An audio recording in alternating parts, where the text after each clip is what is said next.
பிஸ்மில்லா அல்ஹம்துலில்லாஹ் ஸலாத்து வஸ்ஸலாமு அலா ரசூலில்லாஹ் அம்மா பஅத் ரப்பி ஷ்ரஹ் லி ஸத்ரி வ யஸ்ஸிர் லி அம்ரி வஹ்லுல் உக்தத மின் லிஸானி யஃப்கஹு கௌலி ரப்பி ஸித்னி இல்மா. அஸ்ஸலாமு அலைக்கும் வரஹ்மத்துல்லாஹி வபரகாத்துஹு. சீரத்து நபி விரல் நுனியில் என்ற பாடத்திட்டத்தில் 29வது பாடத்தை இப்போ நம்ம பார்க்க போகிறோம். நபி ஸல்லல்லாஹு அலைஹி வஸல்லம் வாழ்வில் ஒரு நாள். ரொம்ப அற்புதமான ஒரு தொகுப்பு இது. பாருங்கள், அல்ஹம்துலில்லாஹ் ரசூலுல்லாஹ்வுடைய ஒரு நாள் ஷெட்யூல் எப்படி இருந்துச்சு நம்ம பார்க்க போகிறோம்.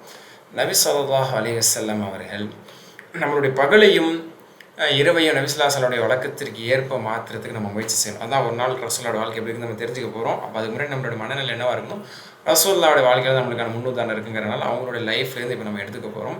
நபி ஸல்லல்லாஹு அலைஹி வஸல்லம் வழக்கங்கள் தொழுகை நேரங்களுக்கு ஏற்ப வழங்கப்பட்டிருக்கிறது. இதனால் நம்மளுடைய தொழுகை நேரங்கள் அல்ஹம்துலில்லாஹ் பாதிக்கப்படாமல் தொழுகை மற்ற விஷயங்கள் எல்லாத்தையுமே முறையாக நம்ம கடைபிடிக்கிறது ரசூல் ஸல்லல்லாஹு அலைஹி வஸல்லம் வாழ்க்கை நம்மளுக்கு மிகவும் சரியானதாக இருக்கும். அல்ஹம்துலில்லாஹ். ஃபஜர்லேருந்து ஸ்டார்ட் பண்ணுறோம். ஃபஜர் நேரத்தில் ஃபஜர் அப்படிங்கிறதுலேருந்து எடுத்துக்கிறோம். இரவின் கடைசி பகுதியில் விழித்திருந்த பிறகு, அப்போ ஃபஜருக்கு முன்னாடி தஹஜத் நேரத்திலேயே 3வது இரவிலேயே நபி ஸல்லல்லாஹு அலைஹி வஸல்லம் விழித்திருந்த பிறகு நபி ஸல்லல்லாஹு அலைஹி வஸல்லம் அவர்கள் தனது நாளை தஹஜத் விடியற்காலை தொழுகை மூலமாக தொடங்குவாங்க. தஹஜத்லேருந்து ஆரம்பிப்பாங்க. நம்ம புரிதலுக்கு சொல்கிறதா இருந்தால் ஒரு 2 மணிக்கு மேலேயே நபி ஸல்லல்லாஹு அலைஹி வஸல்லம் 2-3 மணிக்கு மேலேயே முடிச்சிருவாங்க. விழித்தெழுந்தவுடன் துஆக்களை ஓதி பர்க்குச்சி மிஸ்வாக் பயன்படுத்தி உது செய்து தொழுகைக்காக, அதாவது தஹஜத் தொழுகைக்கு தயாராவாங்க.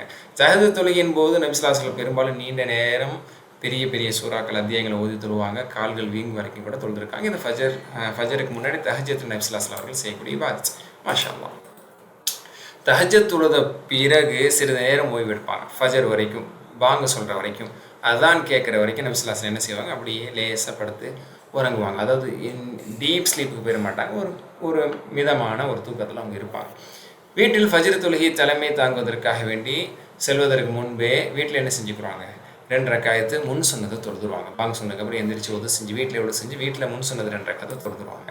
ஃபஜர் தொழுகைக்கு பிறகு நபி ஸல்லல்லாஹு அலைஹி வஸல்லம் அவர்கள் சூரிய உதயம் வரை அல்லாஹ்வை திக்ர் செய்யக்கூடிய திக்ர்களில் ஈடுபட்டு தனது இடத்துல தான் பெரும்பாலும் இருப்பாங்க. ஃபஜர்லேருந்து அல்ஹம்துலில்லாஹ் இது வரைக்கும் துலூ ஷம்ஸ், சூரிய உதிக்கிற வரைக்கும். இந்த நேரத்தில் நபி ஸல்லல்லாஹு அலைஹி வஸல்லம் அவர்கள் சில சமயங்கள் தனது சஹாபாக்களோடு உலக விஷயங்களையே மார்க்க விஷயங்களை பேசுகிறதும் உண்டு, அல்லது அமைதியாக திக்ர் துவா இபாதத்தில் ஈடுபட்டுருப்பாங்க. சூரிய உதயத்திற்கு பிறகு நபி ஸல்லல்லாஹு அலைஹி வஸல்லம் 2 ரக்காத் சுன்னத் தொழுகையை தொழுவார்கள். பின்னர் அனைவரும் தங்கள் அன்றாட வேலைக்கு போக ஆரம்பிச்சிடுவாங்க. அப்போ சூரிய உதயத்துக்கு பிறகு நபி ஸல்லல்லாஹு அலைஹி வஸல்லம் 2 ரக்காத் தொழுவாங்க. ஹைர் வந்து இது துஹாவுடைய ஆரம்ப நேர தொழுகைன்னு சொல்கிறோம், அல்லது அந்த நேரத்துக்கு இஷ்ராக் என்று சொல்லப்படுவதால் சில அறிஞர் பெருமக்கள் அந்த தொழுகைக்கு பேர் இஷ்ராக் என்றும் குறிப்பிடுவார்கள். ஹைர். நபி ஸல்லல்லாஹு அலைஹி வஸல்லம் தனது மனைவியருடைய வீட்டுக்கு சென்று அதிகாலையில் பள்ளிக்கு திரும்பி துஹா தொழுகையை தொழுவார்கள். அப்போ அதுக்கப்புறம் நபி ஸல்லல்லாஹு அலைஹி வஸல்லம் ஒரு நாள் ஒரு மனைவி வீட்டுக்கு போவாங்க. அதுக்கப்புறம் கொஞ்சம் நேரம் டைம் ஸ்பெண்ட் பண்ணுவாங்க. திரும்ப பள்ளிக்கு என்ன செய்வாங்க, வந்து துஹா தொழுகையை தொழுவாங்க. அது ஒரு 9 மணி 10 மணி மாதிரி இருக்கலாம். துல்லியமாக நம்மளால் சொல்ல முடியாது, அது மாதிரியான இடைப்பட்ட நேரத்தில். சரியா? அதே பிறகு துஹர் மதிய தொழுகைக்கு முன் இரவு தொழுகைக்கும் வழிபாட்டிற்கும் தன்னை உற்சாகப்படுத்திக் கொள்வதற்காக, தன்னை ஆயப்படுத்திக் கொள்வதற்காக தயாராகிறதுக்காக கைலுலா என்று ஒரு சின்ன தூக்கத்தை தூங்குவாங்க. அந்த தூக்கம் பேர் தான் கைலுலா. அதாவது துஹருக்கு சற்று முன்பு, நடு உச்சிக்கு சற்று முன்பு, அது ரொம்ப வெயிலான நேரம், அப்போ ஓய்வு எடுப்பாங்க. இதனுடைய முக்கிய நோக்கம், அதனால் ரெஃப்ரெஷ் ஆகிடலாம், ஃப்ரெஷ்அப் ஆகிடலாம். ஏன்னா தஹஜத்துக்கு எந்திரிச்சாங்க, அடுத்த நாள் தஹஜத்துக்கு எந்திரிக்கணும் அப்படிங்கிறனால நபி ஸல்லல்லாஹு அலைஹி வஸல்லம் இந்த ரெஃப்ரெஷ்காக இந்த சின்ன தூக்கத்தை தூங்குவாங்க. துஹர் என்ன, நபி ஸல்லல்லாஹு அலைஹி வஸல்லம் தூக்கத்திலிருந்து எழுந்தவுடன் துஹர் தொழுகையை நடத்துவதற்காக பள்ளிக்கு போவாங்க. எந்த ஒரு முக்கியமான போதனைகள் இருந்தாலும், விஷயங்கள் சொல்ல வேண்டியது இருந்தாலும் துஹர் தொழுகைக்கு அப்புறம் தான் சஹாபாக்கள் மத்தியில் அந்த உரை, அந்த உபதேசங்கள், அந்த அறிவிப்புகள் எல்லாத்தையும் செய்வாங்க. பின்னர் துஹர் தொழுகையினுடைய பின் சொன்னதை தொழுவது வீட்டுக்கு வந்துடுவாங்க.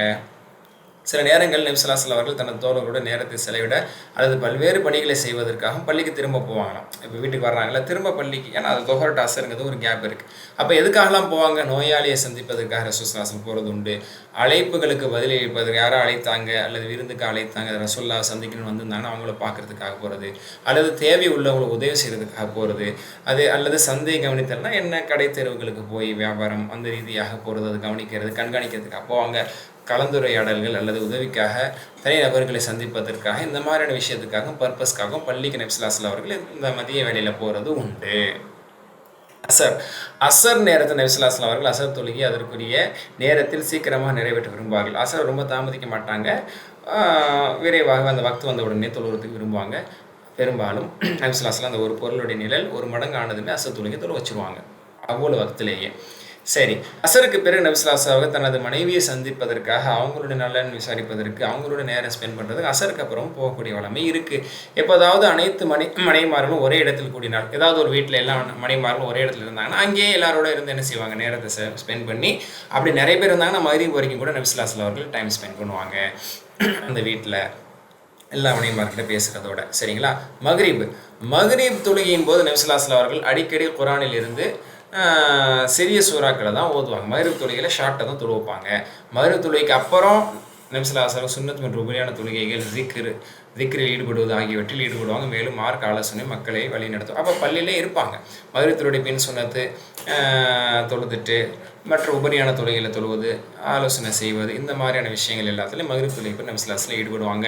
இந்த செயல்களுக்கு பிறகு இரவு உணவின் முறை வந்த மனைவியின் வீட்டிற்கு செல்வார்கள். அப்போ முறை வந்த மனைவி அப்படின்னா எந்த இரவு யார்கிட்ட தங்கணும், யார் வீட்டில் தங்கணும்னு இருக்காங்களோ அவங்க வீட்டுக்கு இரவு உணவு சாப்பிட்றதுக்காக போயிடுவாங்க. அங்கே நைட் ஸ்டே பண்ணுறதுக்காக.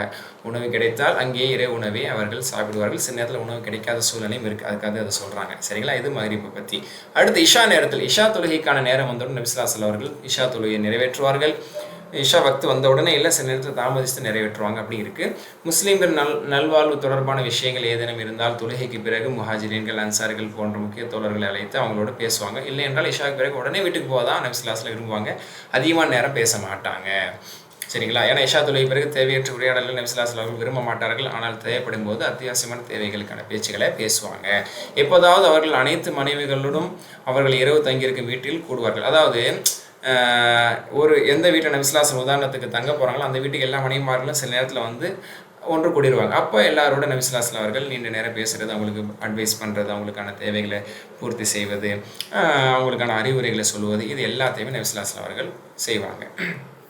உறங்கும் முன் நபி ஸல்லல்லாஹு அலைஹி வஸல்லம் அவர்கள் என்ன செய்வாங்கங்கிறத அந்த இடத்துல நம்ம சொல்கிறோம். நபி ஸல்லல்லாஹு அலைஹி வஸல்லம் இரவு தூங்குறதுக்கு முன்னாடி உது செஞ்சுக்குவாங்க, மிஸ்வாக் பயன்படுத்துவாங்க, கண்ணுக்கு சுர்மா இடுவார்கள், உணவு மற்றும் தண்ணீர் பாத்திரங்களை மூட சொல்லுவாங்க, விளக்குகளை அணைக்க சொல்லுவாங்க, கதவுகளை மூட சொல்லுவாங்க. இதெல்லாம் பாதுகாப்புக்கானது. நபி ஸல்லல்லாஹு அலைஹி வஸல்லம் அவர்கள் படுத்துக்கொள்ளும் பொழுது குர்ஆனில் இருந்து துவாக்கள் இதெல்லாம் சிலதை ஓதிக்கொள்வார்கள். எப்படி, அதாவது அலிஃப் லாம் மீம் சஜ்தா சூரத்துல் முல்க் ஓதாமல் நபி ஸல்லல்லாஹு அலைஹி வஸல்லம் தூக்க மாட்டாங்க ஆயிஷா எல்லாம் சொல்கிறாங்க. அந்த மாதிரி சில அத்தியாயங்களை ஓதுவாங்க. அதே போன்று நபி ஸல்லல்லாஹு அலைஹி வஸல்லம் தூங்குவதற்கு முன் தனது மேலாடையை பொதுவாக கலட்டிக் கொள்வார்கள். இரவின் கடைசி 1/3 பகுதி தஹஜ்ஜுக்கு தயாராகும் அடிப்படையில் புத்துணர்ச்சியோடு அவங்க எழுவதற்காக வேண்டி சீக்கிரமாக தூங்கிடுவாங்க. மனைவியோடு இல்லறத்தில் ஈடுபடுவது அதுவும் கூட நபி ஸல்லல்லாஹு அலைஹி வஸல்லம் இரவனுடைய அந்த ஆரம்ப பகுதியில் ஏற்படக்கூடியது. அதுக்கப்புறம் நபி ஸல்லல்லாஹு அலைஹி வஸல்லம் தஹஜ்ஜுத் நேரத்தில் எழுந்திரிச்சு குளித்து தஹஜ்ஜுத்துக்காக அவர்கள் தயாராகி விடுவார்கள்.